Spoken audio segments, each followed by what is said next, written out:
All right, let me just say this out loud, because I want to get this straight in my head.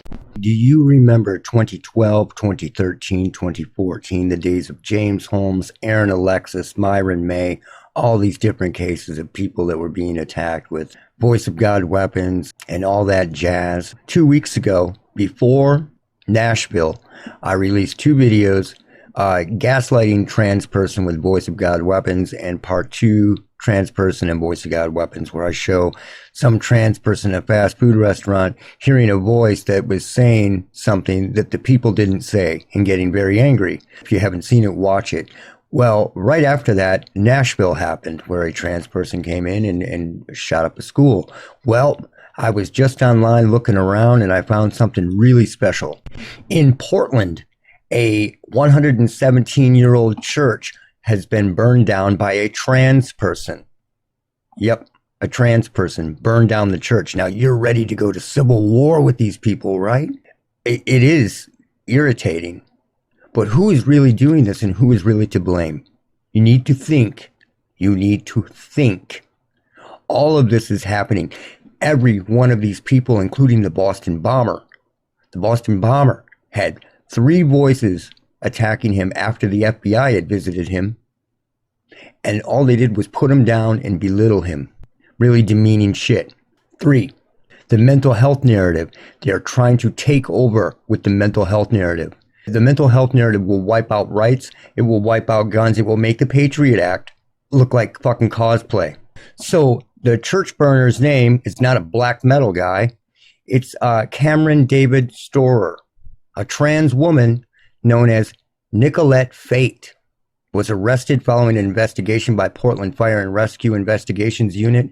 The 27-year-old is charged with 2 counts of first-degree arson. All right, you can read on, do your own research. However, when you get into the nitty-gritty, Storer stated that they heard voices in their head saying that they would mutilate Storer if they did not burn the church down, and that they had planned it up to 1 day in advance. Now, isn't that a perfect way to start civil war with voice of God weapons? Really divisive, isn't it? Because that's exactly what is going on. Civil war shit, divisive shit.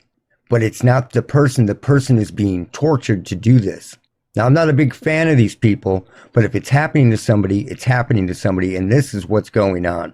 They are picking this shit up. I said this 3 years ago, that when Trump got out of office, it was going to be just like the Obama days, and this picked up big time during the Obama administration. I knew it was going to pick up during the Biden administration, and that is exactly what is happening right now. Storer allegedly told investigators she was taking oxycodone.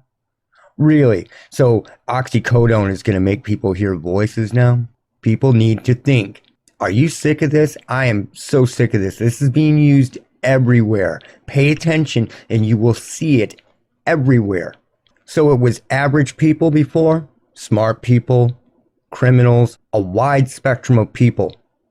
And it was also gay people. 60 gay men in Palm Springs were all hearing the same voice of a girl named Lisa years ago.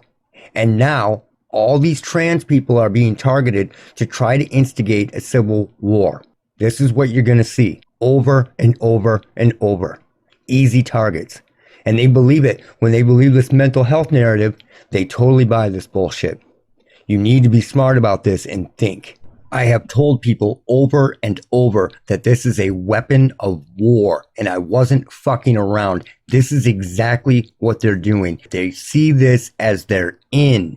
So you better pay attention. That's it for now. Look out for Charlie. I am sitting in a room full of fucking idiots. You dumb motherfuckers!